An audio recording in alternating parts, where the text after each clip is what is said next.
Welcome to the Brooks Rehabilitation Podcast. My name is Tracy Davis. On this episode, we have Josh Schuette. He is the Executive Director of National Workers' Compensation Sales and Account Management here at Brooks. I'm excited for you to listen into this conversation. Before we get into it, please check us out on social media. Any platform, we're on LinkedIn, TikTok, Twitter, Facebook, Instagram, YouTube. Check us out on all the platforms. Just look for @Brooks Rehab and you can find us there. And we look forward to connecting with you over there. And also check us out on brooksrehab.org. Anything that you are looking to get more information on, we have a really comprehensive website. We keep it up to date. We have news, blogs, all kinds of stuff on there, and all of our locations are listed as well. So go to brooksrehab.org. Again, thank you for listening, and we're going to get right into the episode with Josh Schuette. And I want to start off with a very important question. Yes. Are you fired up for this podcast? Absolutely, man. I tell everybody I got one switch, one speed, that's on. You wake up in the morning, put the feet on the ground, and we're ready to dominate. And so everyone knows we're sitting here starting this podcast, and Josh has on his Jaguar bandana, even though they just lost, so he's a true fan. Yes. 100%. How'd you feel about the game? They just lost to the Chargers, right? Well, they beat the Chargers. No, they beat the Chargers. Who'd they just lose to? Yeah, they just lost to the Chiefs. The Chiefs, that's right. Mahomes, yes. Yeah. He injured himself and he still beat us, yeah. Yeah, there's always a spin on everything here. Yeah. The spin is they kept it close. We're not even going to talk about the injury. But I'll tell you what, great team, fired up about Jacksonville. Yeah. They're great for the community. I mean, that's why I'm so fired up about the Jaguars. They actually helped out some of our pediatric patients in the past, and it's amazing what those guys do. Absolutely. So a little product plug for them. I remember one time we reached out to them, and there was a young man, Brooks patient that I run with. We take him out in a racing wheelchair back in the day. He was going through some tough times. Reach out to the Jaguars. Jaguars got him in for practice as soon as he was feeling well enough for it. And this obviously a few years back, but it was amazing. They literally ran off the field. Leonard Fournette immediately gave him his gloves, put him in his wheelchair. Oh, wow. And then Josh Lambo took off his cleats, gave it to him. I mean, and everybody just sat there, took pictures. Yeah. It's like, if that didn't make you a fan, oh boy, it's like they can play, but also they take care of the community. And that's what it's all about. Josh, tell us a little bit about your background and what brought you into your field, I would say. Okay. I've been a physical therapist for over 17 years now. I love it. I still actually get to see patients on a regular basis. And in the realms of work comp, we call them injured workers, but synonymous patient, injured workers, somebody that's been injured on the job.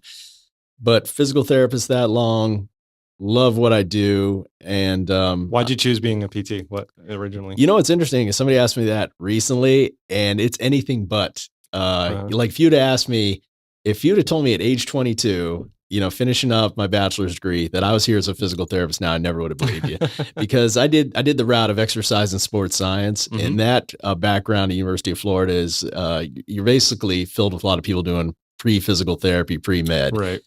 And practically everybody I had in my classes wanted to do physical therapy. And I remember looking at it going, because they're all thinking, I'm going to work with athletes, I'm going to work with the Jaguars. Yeah.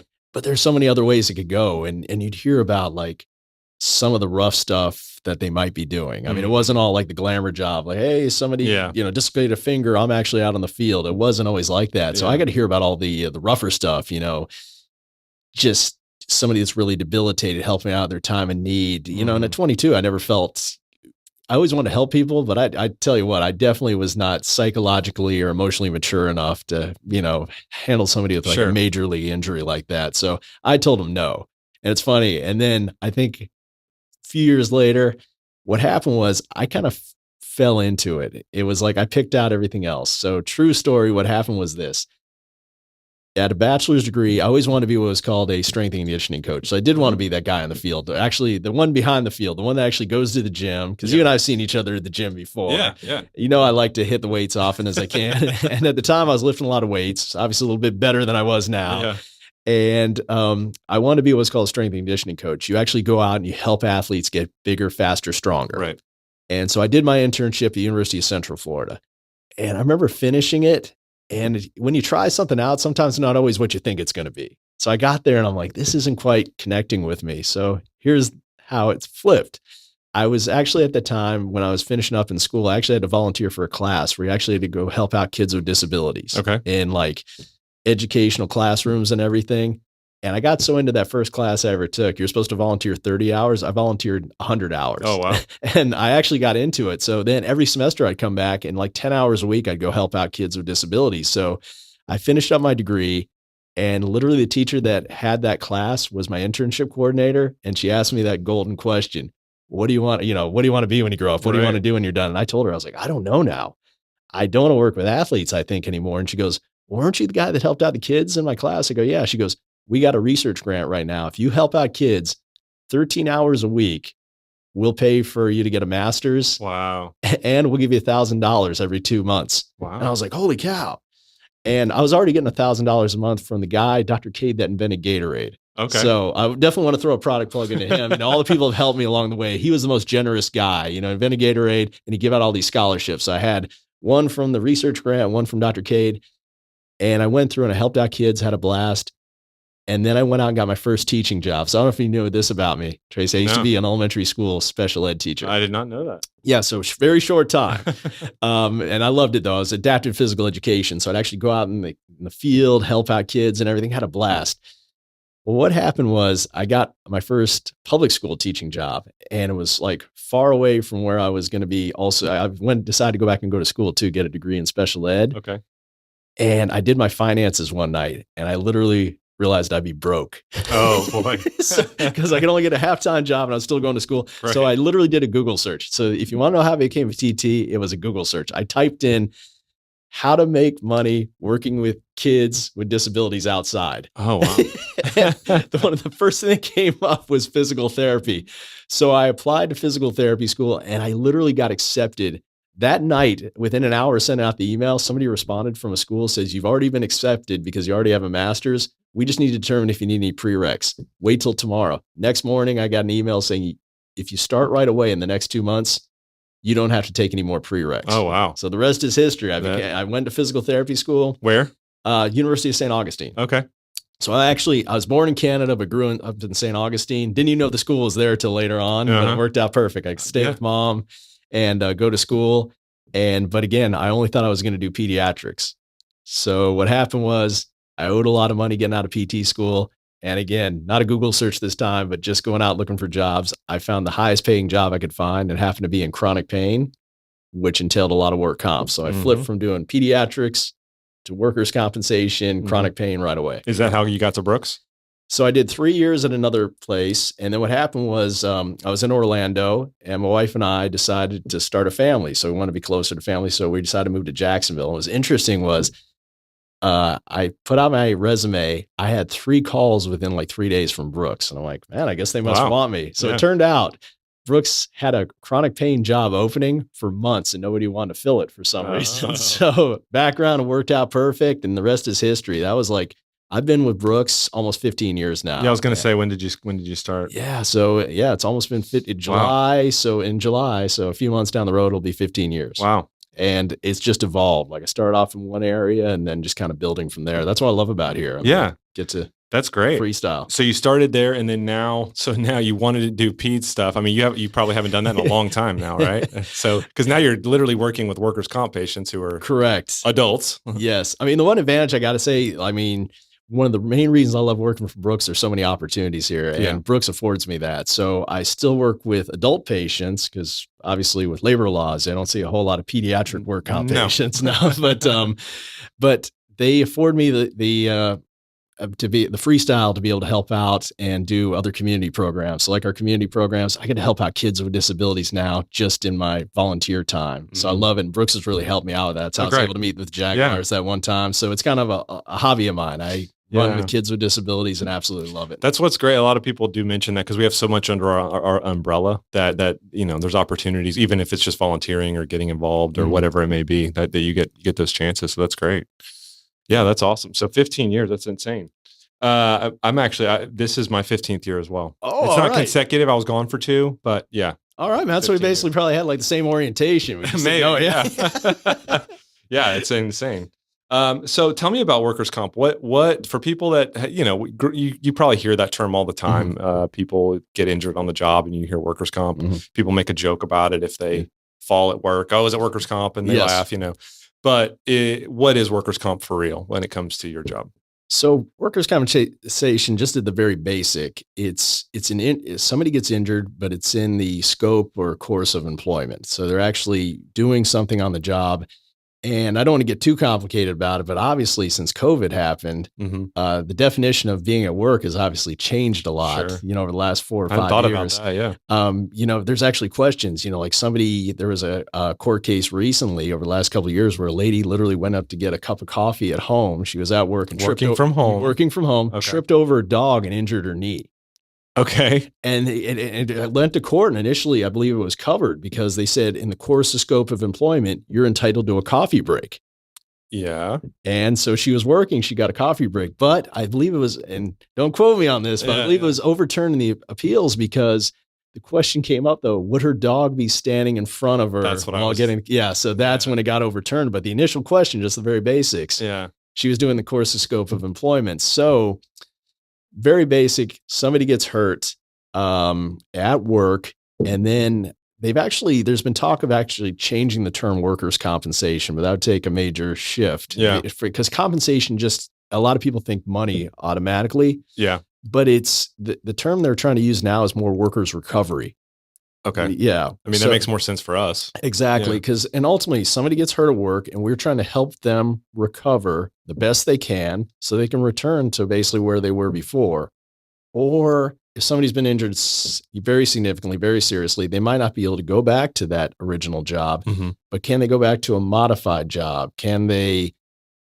We just want somebody to be as productive as possible, help them recover as much as they can, which is really rewarding. I got a little bit more peek inside of what you do with the Josh Schuette story that we did. Who is, for those that don't know, he's an employee here. Yes. But he was a workers' comp patient to you. He came to you. So let's kind of maybe use him as an example, starting with he got hurt at his other employer. Kind of what's the process so people kind of know? I know it's all different for everyone, but what's kind of a process? And for Josh in particular, it was a significant injury. We're talking saw accident, lost fingers in that actual accident. And so initially it's all hands on deck. We're talking, the medical term triage. I mean, you got to just save somebody's life at that point. But then it goes through the surgery. The question is, what's next? How do you actually help him recover? And so again, it's a worker's recovery. So he had the surgeries, and the next step is getting him therapy. And I'll tell you what, you're talking about amputation. It's things tighten up, being able to get the nerves to connect, all the recovery involved with that. Yeah.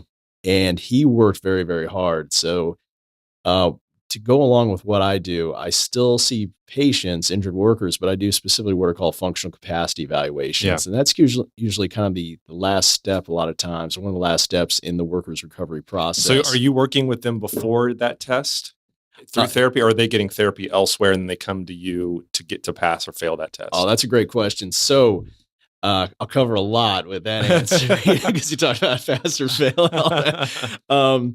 So I've been stretched pretty thin. So if you want, we can go into like what I do now. So I had to really become more of a specialist. And the cool part about me specializing in functional capacity evaluations is it's a long test. I mean, I'm with an injured worker 4 to 6 hours on average, just one-on-one. Wow. Yeah. But when I'm done, there's not a lot of follow-up. It's not like a typical physical therapy session. I mean, anybody that's been through it, it's like you go and then a couple of days later you go again. Well, this is like it's a test. It's pretty comprehensive. Like, it's like a final exam at the end of a semester. Are they kind of like they know that it's coming, so they are just trying to fight through to get as much recovery as they can because they know they need to pass this test? Well, one of the things is, the one thing I've learned, and this is, that's the one thing I love about my job, and just, you can always evolve, and I'm always learning things. One thing I've learned, like, especially over the last few years, is not everybody knows as an injured worker what the process is. And a lot of times when people come to me, they're pretty nervous. I mean, for me, it's something I do every day, but I started talking to people like Josh, like other injured workers, and you find out they didn't know what they were going to do next. Yeah. I'll have patients show up and I'm like, hey, do you know why you're here? And they're like, nah. Nobody told me anything. So they don't even know that it's like even what they're doing when they show up. Sure. And then the other question is always real important. Do you know how long you're going to be here for? Yeah. And some people are like, what, 20 minutes? I'm like, oh no. like, dang, somebody should have told you, in case you got like childcare issues, everything else. Yeah. So not everybody knows. I mean, So one of the things I've been doing lately is I try to spend as much time, like I spend like 20 minutes initially just educating everybody. Whoever meets me, I'm like, hey, this is the process. And I'll tell you the most rewarding thing that's happened to me over the last couple of years is I've had some injured workers, some patients come up and say to me, they're like, you're the first person in a long time that's actually just explained things to me and listened to me and explained the process. And it put me at ease. Right. And I found that pretty rewarding when Instead it's of all just said and treating done. them as a number. Yeah, exactly. Like, hey, you're here to do this. And it's something I do every day, but they haven't. They don't know like, what do I do next? So I used to also treat. So I would see a patient, try to be that person that see 3 times a week, and then I would do the test at the end. But now, because of my schedule, somebody else is treating them, and it could be at a different facility It doesn't have outside to of be. Brooks. I was going to ask that. Yeah. Is it okay? No, so it just depends on wherever they were set up initially. Okay. And sometimes I might even see patients that are out of state. I literally saw somebody from Michigan recently send in for the test. So definitely wasn't seeing them up there because it was a real special request. But they're coming to you because, like, even if they're going to another company that's not Brooks, they might not have a workers' comp that can do the evaluation like you can. Correct. Okay. Yes. Yeah. It's a very specialized service. Not everybody does it. And sometimes it is better to send somebody to an outside person like myself that hasn't seen them before. Yeah. Because I prefer that. I don't want a conflict of interest. Like a third party. Yeah. And that's what I tell them too. I'm like, I don't know a whole lot about you because I'm here to be like an outside objective observer. Right. You know, so I don't want to know because they're like, you're asking me a lot of questions. You don't know about me. I'm like, that's purposeful on my part. I want to meet you for you, not what somebody else told me about you. And I told them it's a double-edged sword. If somebody says, this is a real nice lady that came in, I'm automatically going to start thinking she's nice. Or watch out for this guy. He's mean. He's this, which neither here nor there. It doesn't affect me on the test. I gotta meet people for who they are. So I don't want to be biased. So that makes total sense. Yeah. And so then they either pass or fail the test when they come to you. Yeah. And this is a great question. So pass or fail. So overall the test, and I tell this is the honest truth here. The main purpose of the functional capacity evaluation is to see what a patient's or injured worker's maximum safe capabilities are on that day. Okay.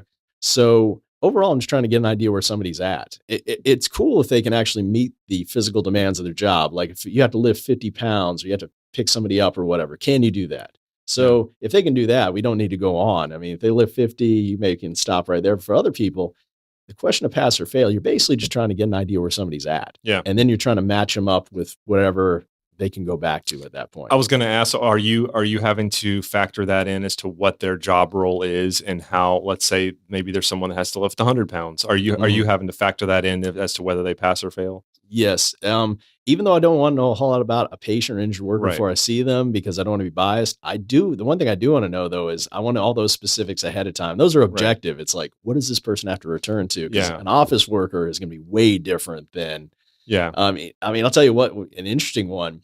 Think about going back to the Jaguars. That's high stakes work comp there. You're trying to return somebody because somebody got injured at work. They got tackled. I mean, Mahomes, for instance, that happened at work. But however, we got millions involved with this and we got millions of people around the world wide. It's not like you or me get hurt. You know, a couple of your buddies here in the office are like, Tracy, come out. Did Josh come back today? All right. You know, and maybe 5 people know about it. Franchise player. Yeah, exactly. So, and you think about it, trying to return Mahomes is obviously different than returning the kicker if he got hurt there. So you're always trying to find out the specifics, like what are the mechanics? What does that person actually have to do? So like, let's use Josh Schuette again. Yeah. So you whenever he came to do the evaluation with you, you were kind of, because were you thinking about OT? Because that was kind of the direction he was already wanting. That he's really interesting. So for him, there wasn't a specific job description for him to go back to because it was kind of out in the open at that point, like up in the air as far as what was he going to go back to. In fact, that was actually how we really bonded, Josh and I. And this doesn't always happen, but I just asked him, I said, have you made, what are you thinking about? Like, what are you going to go back to? And that's when he actually brought up to me, I'm thinking about going in OT. Okay. And that's how we kind of bonded. He wasn't trying to get back to his old job. Yeah. He pretty much made the decision. I mean, the main thing with the workers' recovery is you're trying to at least get them back to what they initially hurt themselves. Typically, that makes sense. Yeah. Yeah. I mean, it's not like you and I get injured with what we're doing now, and you're like, you know what? I actually want to be Patrick Mahomes when I'm done. So, I want to see if you can get me running fast. I mean, we're not going to cover that, but so we are kind of using a little bit of a special case. Yes. Not the rule. Yeah. But I mean, the truth is we were trying to get them back to that, but with that particular job, there wasn't necessarily a job description for that particular job. So there are a couple ways of doing this. To go back to your pass or fail question, there's what's called if we were to group functional capacity evaluations in two different ways of doing it. One is a job specific. So could he return to that actual job? But there's also one that they just call a baseline or general capabilities test. And that's in absence of that job, can they just return to any job? At which point we're testing them overall. And what's interesting about Josh is he mentioned occupational therapy. I did know about occupational therapy, and I think it may have came up in the video, but we had a conversation right away. I said, I just want you to know up front, occupational therapy, in order to get in a program, typically you got to lift at least 50 pounds. And that really hit him. I mean, when we were bonding, and I just said, hold on. I said, wait till we get there. And I was so excited when I saw him. He's able to do between 60 to 65 pounds. Yeah. So he met it. And then anyone interested, that's go on the Brooks YouTube page, and you'll see we have a lot of, I put a lot of the footage that he had of him doing different things to strengthen his hand back up and forearm and everything so that he could do that. Yeah. He fought. Special guy. Yeah. I mean, not everything works out like that all the time, but again, why do we do what we do?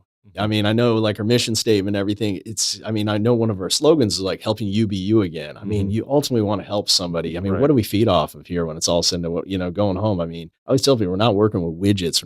It's not a commodity. We're dealing with people. So to talk to him and to see what he wants to get back to, because I helped him out kind of in the beginning to help him get set up with therapy a few times. So to see where he came from and what he did that day. Yeah. I mean, that's why. I mean, I was just so fired up, and to hear how he's doing now and to walk on the floor and see him working with people. Sure. I saw him outside the other day. Yeah, I gave a tour one day and I was like, hey, the guy from the video, there he is. I was like, awesome. Yeah. I mean, so he is an exception to the rule, but it kind of gives me a better idea of how you're moving someone through that process. Yes. And so obviously a lot of times people aren't maybe going to be able to return depending on the level of the injury and whatnot. So I'm sure those are tough cases to deal with. It's very tough. And I mean, it's beyond the physical. And that's one of the things I feel like we're really blessed with here at Brooks too, is we have psychologists, neuropsychologists, because think about if what you do. I see how passionate you are to make videos. And I mean, when I was asking, like, how'd you learn a lot of this stuff, and you're self-taught, and to see you're passionate about it. YouTube. But I mean, again, not everybody, would do that. You're passionate about it. I could tell. That's why I love talking to you about it. Yeah. And I mean, you can imagine if something happened to you where you couldn't do that anymore. It's beyond the physical. Like if you just couldn't do it for some reason, and then to actually be able to, we got to help you, recover your soul, your passion, everything else, the psychological parts of it. So that's what I love about here too, because it's not only about that, it's just trying to help the overall, it's a full workers recovery. That makes sense.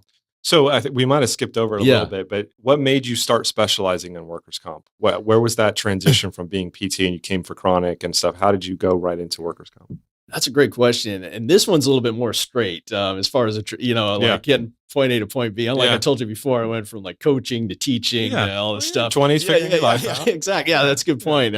It's funny. They actually have me teaching a class about the University of North Florida now, just kind of finding your way. It's very hard. And I tell everybody, I actually appreciate taking on students that actually kind of, rather than just that straight line trajectory, they actually, you learn a lot. It was the worst part of my 20s. 100% was figuring, even though I had a job, it's like, what do I want to do? It's very difficult. But like I said, what's cool is to see what you do now, man. Yeah. And to be able to bring things, I know you're asking me questions, but to see you, brother, and to see like what you're able to put on camera and on film, and to really be able to tell somebody else's story. I mean, I got a buddy that directs movies now and writes for Hollywood. Yeah. And I was telling him, he goes, what'd you do in the hospital? I go, either way, you're helping people. You're telling a story. And I said, you're brightening somebody's day. So you're doing excellent. Well, I feel the weight of, I have the responsibility to do justice to the person's story and to Brooks. So, and usually the story of Brooks is told through their story. So I usually try and focus on their story the most, but yeah, I feel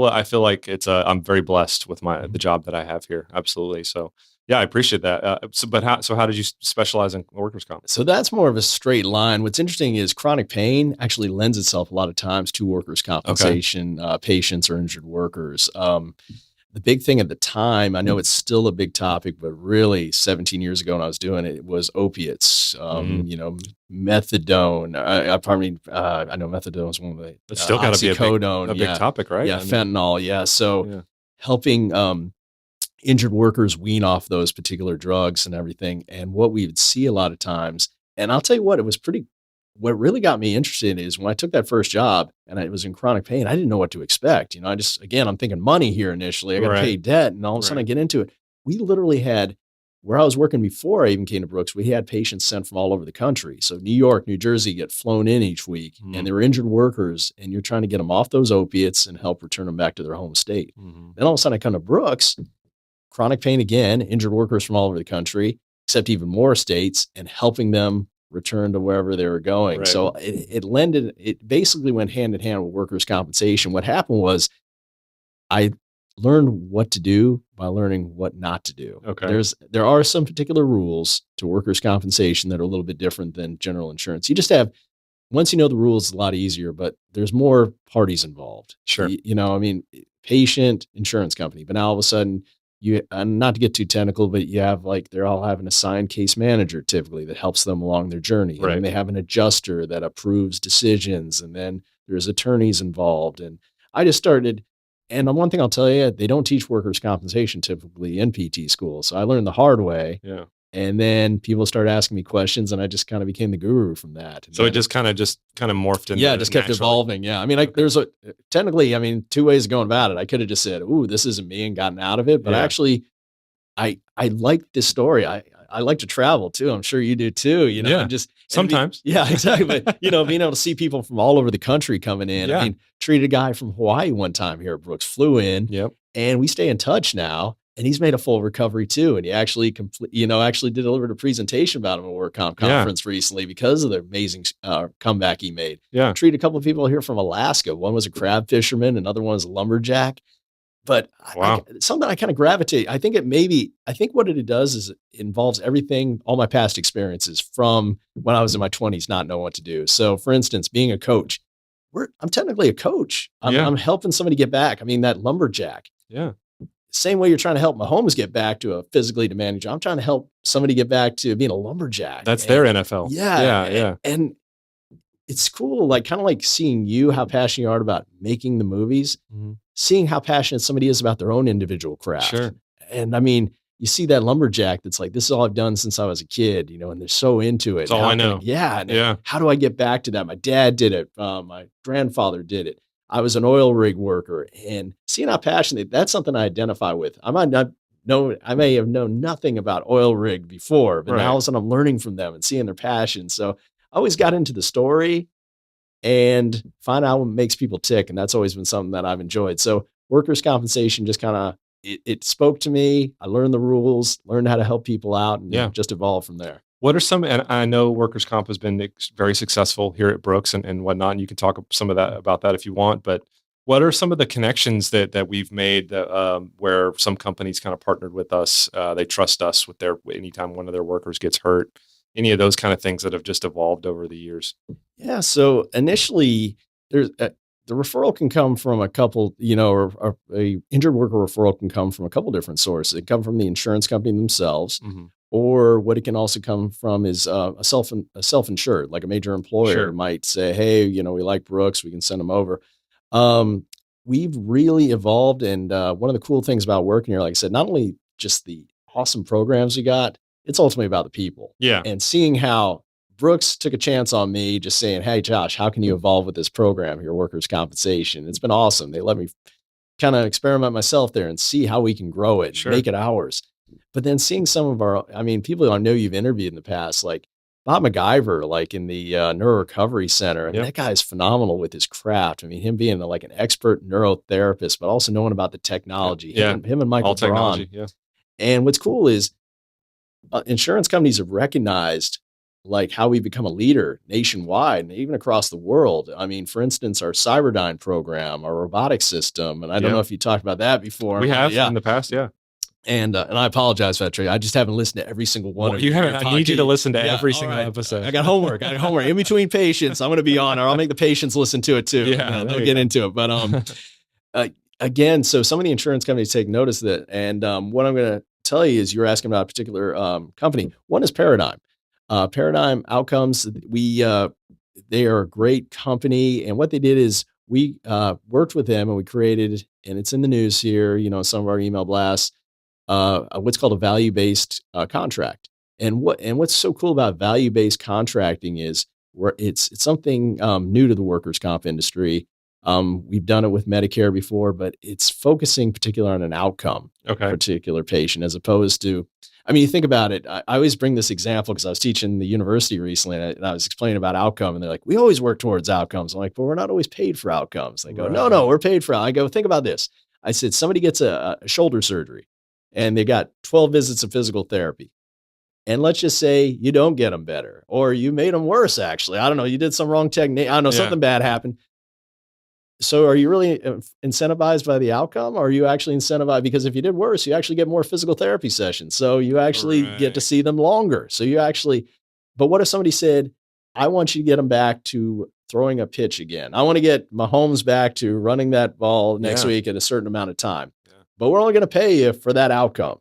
You're going to do all you can to focus on it and everybody wins. And that's what's so cool about this. So Paradigms, we teamed up on that. To focus on outcomes. And we had a patient go through it recently, and the outcome was returning to walking. And what's so cool is think about that as opposed to saying, well, just take months and months. No, the faster you get this guy to return to walking, the faster you get that patient to return to walking, everybody wins. So the patient's incentivized. Yeah. I mean, it's awesome. So your question about like who we partnered, that's one of the ones that we have partnered with. That's great. Value-based contracting. Yeah. Yes. Wow. That's awesome. So overall, when it comes to workers' comp here at Brooks, you are the person that all workers' comp comes to, right? As far as, does it filter through you first or how does that work? So what happens is, I mean, we've got patients all across the system. I mean, I know they come in inpatient and stuff like that too. So one of my main jobs here is I'm in national accounts. So when the insurance company initially they have an injured worker wherever they are across the country, they might reach out to me initially and go, hey, Josh, I got this injured worker. Like, in fact, I was doing a medical record review right before I came over here. Like, here's the injured worker. And I say, can you send me the medical records? And then what I do is I get them to the team. It's always about the team here. It's never, it might come initially, I'll get the initial contact, but then we get a whole team. We got the nurse liaisons or the clinical liaison team will review it. Our doctors, Dr. Maher will review it. Then we might send it to our individual specialist. If it's a brain injury, Dr. No gets involved, major multiple trauma, Dr. So a large part of your job is also being connected, not just staying connected here at Brooks, who's doing what now, we got a new person that's now responsible for this program, whatever, but also how did that insurance person know to call you? Yes. So, meeting those initial contacts and actually saying, exactly what we do. And I've developed a lot of great relationships with that. And the one thing I tell you is I love what I do is I'm still invested. I'm still here because I might be that person that'd be the last person to see that injured worker as they're finishing up. And the one thing it's funny, like sometimes people go, man, you're kind of brutally honest. You're asking me all these questions, because I'll tell them, I'm like, well, even when I met an injured worker's family one time over at Helen's house and, they said, hey, literally wanted me to kind of sell them on Brooks. They've been to some other rehab facilities. And I said, well, I go over there and I start asking the lady questions. It was a sister of like an injured worker and she was deciding if her brother should stay at Brooks. And I go, hey, can I ask you some questions first? Like, what are you expecting out of us? Like, what do you expect your brother to return to? And she kind of stops me midway through and she goes, what are you doing? And I go, what? And she goes, well, I've been to a couple other places and they're making promises right away. Yep. And she goes, you're not, you're asking me. It's almost like you're trying to not sell me on this place. I go, well, here's the deal. I got to follow your brother around from the time he gets here till the time he leaves. And if you're expecting one thing, and I don't, I need to know exactly what you're expecting here. And I also want you, because I can't overpromise, underdeliver on something. Right. Because I'm going to hear from you at the end or all the way through. So I want you to know what your expectations are. I want to know up front if we can even meet those to begin with. Right. That way you're not yet promising them the world and then they can't deliver and then now they're unhappy. And exactly. Because I mean, it's like anything. I mean, you go to a restaurant like, oh, I promise you this. You get in the food's terrible. Yeah. You're not just going to go home dissatisfied. You're going to tell like 20 other people. Same with me working on a video job. What's the expectation before we even shoot anything? Yeah. What's the expectations? Exactly. Yeah. So initially it might come in through me, but I definitely, the more connections I have, the better, because it benefits that patient, that injured worker. So not only before they come in to know where we can get them the best possible care, but then also the teams that we have here at Brooks. I mean, I think that's probably my favorite part of this job is I didn't expect this at the beginning, but that's something I really gravitated towards is I get to work with everybody here. Yeah. Workers' comp covers, other than maybe a pediatric department, covers pretty much all of our facilities. So I get to work with everybody. So sometimes people are like, how do you know that person? I've been here 30 years. I didn't know that person. I'm like, I had to work with them on so-and-so the other day. And man, we shared that great success story with so-and-so. So I got to work with like all of our 48 outpatient clinics, every facility I get to work with somebody. So it's pretty cool. But then I also, when you're talking about connections, I got to have connections for when people leave Brooks. Okay. So I met a gentleman here the other day that worked for another company. He works specifically for wheelchairs. So connecting the insurance company, Brooks, with that wheelchair provider. Okay. So, because again, you're trying to get everybody set up, make those connections. So when somebody goes home, I mean, if they're coming here from another state, what if somebody lives in like a 3-story home or like a 3rd-story apartment, doesn't have an elevator before they came here and they were renting? These are the things we got to deal with here, and we really got to prep. So they might be rocking here, but what are they going back to? Yeah. And I mean, for me, it's never a success story until it's all done. That makes sense. So, and I know you go to a lot of conferences as well. What is your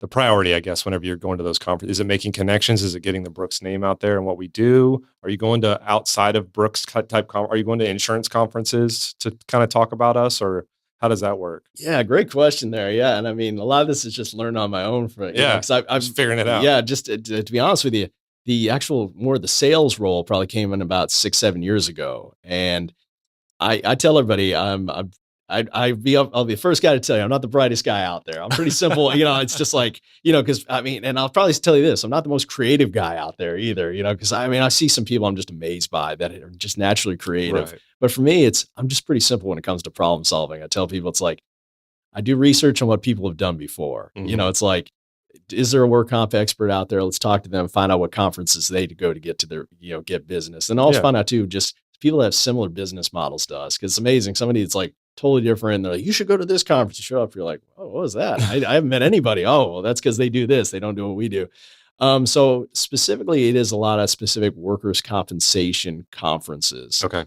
And I'll tell you what I've liked about some of them recently is I've noticed they've really even kind of done a little paradigm shift where initially it was kind of the nuts and bolts of it, but now they're really focusing on what's the reason we're all here, which is the injured worker. And those are the conferences I really gravitate towards now, because I know I'm going to meet people that also speak my language when I'm there. Sure. As opposed to the thing I mentioned earlier is the thing I hate is when I talk to somebody and I feel they could be talking about a commodity again. They could be talking about flour, sugar, water. Yeah. And we're supposed to be talking about a person here. So if I'm talking to that person I know is talking about an individual like they're a commodity, we're probably not going to be able to work too well together in the future. Yeah. You want somebody that shares similar core values. So when I go to those conferences, I'm trying to meet people that also are sharing in that experience, because the reason I bring up that person's not a commodity is people also go sideways too.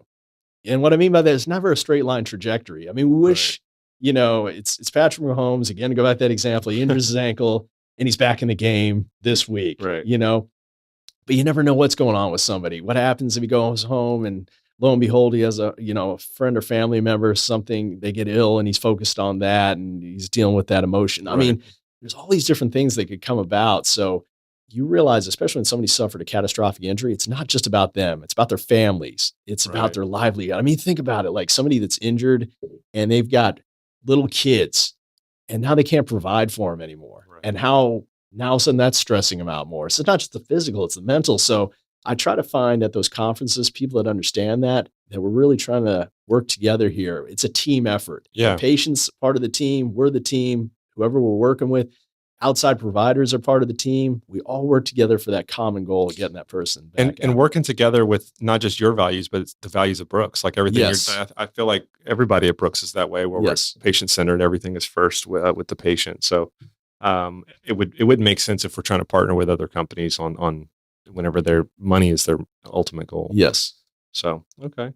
Well, I mean, that's awesome. Because I know that you go to a lot of different conferences, so I had never talked to you about that before. Yeah, I've been fortunate. They've asked me to talk at a few more.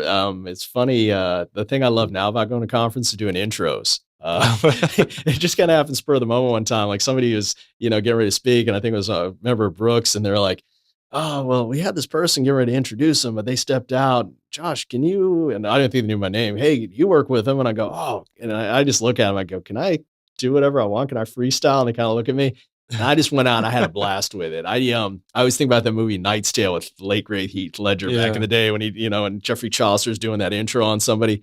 And I gave like one of those Jeffrey Chaucer intros. I know if you missed the movie reference, but instead of just talking about reading the script, because I always think about it like somebody's, read your bio. Nobody's going to remember any of that stuff. Yeah. Like 2 minutes from now, 2 seconds They'll from now. remember the entertainment. Yeah. And I always get up there and I'm like, and I just basically just kind of freestyle about like who they are, some mythical beast. And we get into the whole thing. And he once, saved, this many people from this. And people just kind of get into it. And then I'm like, and here's so-and-so. And they asked me, they go, you come back and do a few of these. So I love the entertainment. I love to present. And I've had the opportunity. So I go to conference, I present sometimes on different topics. I got asked to do another conference the other day. So I love that. I mean, a lot of conferences, I'm sure people listening have been to a conference or they can get pretty stuffy. So some levity is always a good thing, I don't see why anyone would not like that. So tell me, we've kind of already been talking about it a good bit here, but what's unique about workers' comp here at Brooks? Why, if anyone's listening, they might need us for workers' comp care, something like that. What makes us unique? Great question. It always comes back to the why with anything. I always bring that up to people. It's like, why? Why would you send your family, or why would you come from across the country to go to Brooks? What makes this unique? First of all, I'll tell you this. One young lady I used to work with here had a great line. She goes, it's a restaurant. And I go, what do you mean? She goes, think about Brooks like a great restaurant, that analogy. I go, to tell her, get a little bit more specific here. Now I'm hungry, but she goes, if it's a great restaurant and you work at it, your family would eat there. You would eat there. Yeah. If it's not a great restaurant, you work there, you get your tips, and you go home and you never touch that food. She goes, we actually eat here. She goes, and I got it then, because I think about that. Would I send my family here? Yes. Yeah. I have sent my family here before, my friends. Anytime a friend knows me, even if they work in another rehab company, just to be honest, this has happened recently. Yeah. They go, Josh, I worked for this company. However, I got a family member that's got something really bad. I've heard Brooks is the best. Can you help me out and get them in here? Yeah. So the one thing that makes, I know it's kind of cliche, but it's the absolute truth. The one thing that makes all the difference is the people. Mm-hmm. You have, again, as I mentioned before, you have people dedicated to their craft working here. Brooks advances people that have aptitude and have passion for what they do. They saw I had an aptitude for work comp. They let me take it and run with it. So, and get people under me to get them passionate about it. You got people here that are just nothing but neuro specialists, spinal cord injury specialists, amputee specialists. I mean, you talk to Steve and Dr. Weiss in the amputee clinic. They're passionate about what they do. So number one, it's the people. Yeah. That makes sense. That's why it's, where else could you go, especially here it would have all that under one umbrella? It's true because it's interesting. Sometimes they've had me speak to people and they go, hey, can you talk to this injured worker? He's debating on going to another rehab facility. And I'll actually ask him, I'm like, do you know how many amputee patients they've treated here over the last 2 years? Mm-hmm. And I'll find out the stats. And I'm like, they treated 1 in the last 2 years. We treated, 15 over the last few days. Yeah. I'm like, where would you rather go to? The place that does it all the time. So one is the experience, the know-how. So, but in terms of the work comp program, again, we got a lot of unique programs. We got things here. I'm not being cliche when I say we're the only ones in the country to have it. Our robotic system, that value-based contract I was telling you about with Paradigm to focus on getting patients walking again. That's specific to right here. We have a dedicated work comp team actually here in inpatient and actually helps me. We work together as a team to help injured workers throughout our facilities. Okay. So it's a dedicated case management team. Yeah. Nick and Megan, they work and they help injured workers out and they greet them from day one, when they get in, and they actually help out that patient family as they go through the system. So we have a dedicated team. We got the people, we got the technology, and when you put it all together, it's you got the sauce there. You got what you want. Yeah, I mean everything's under, like we said, everything's under one roof. So tell me a little bit about the, just like the fun that you like to bring to the job and stuff like that. Where did that kind of come from? Where did that start? Wearing the headband. Yeah. Kind of, I had to get a picture of this lady and put it on the advertisement. Yeah. So what's interesting is it's kind of that levity you mentioned there. Yeah. Things get stuffy. You talk to people and everything. And the headband thing was actually kind of unique. It was, and Dr. Chu from Paradigm will get a kick out of this. It was actually him that kind of, I started wearing headbands one time when COVID was happening because you had to have mask stuff, you had the safety goggles on, you're just sweating like crazy. Yeah. And nobody even seemed to care at that point. They were just kind of happy. Like, hey, you're here. Everyone's just making it. Yeah. So I remember I was sweating like crazy and I just put on like a headband one time.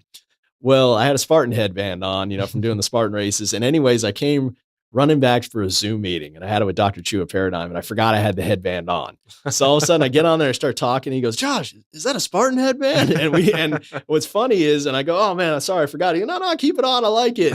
And, everybody's doing these Zoom meetings And next thing you know, I started putting in like nicknames. So I'm like Superman or Maverick. And I just started going with that. And everybody, and what's funny is I started wearing the headband so much, and I have like a different one. I have like a Deadpool, like a Superman, like all these other ones.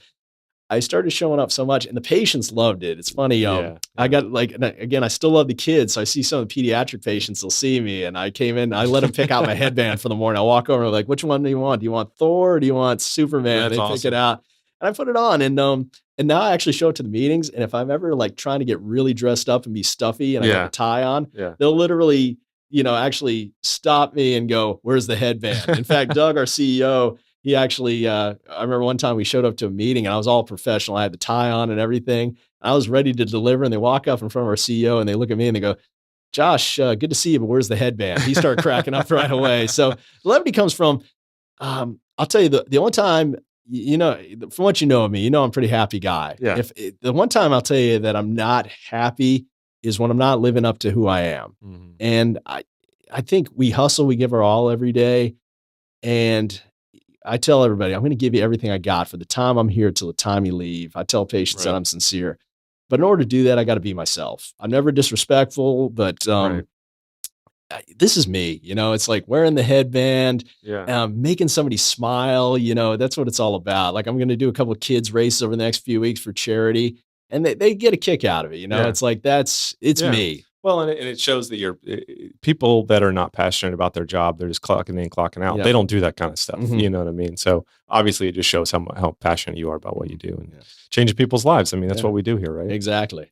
So anything else that you want people to know about workers' comp, about Brooks? We kind of went over everything. I think if there's anyone out there trying to figure out where to send a workers' comp patient, I mean, I don't know why they wouldn't choose us now after this conversation. No, most definitely. I think the last thing is I'm pretty accessible. So, and I'm not lying about this.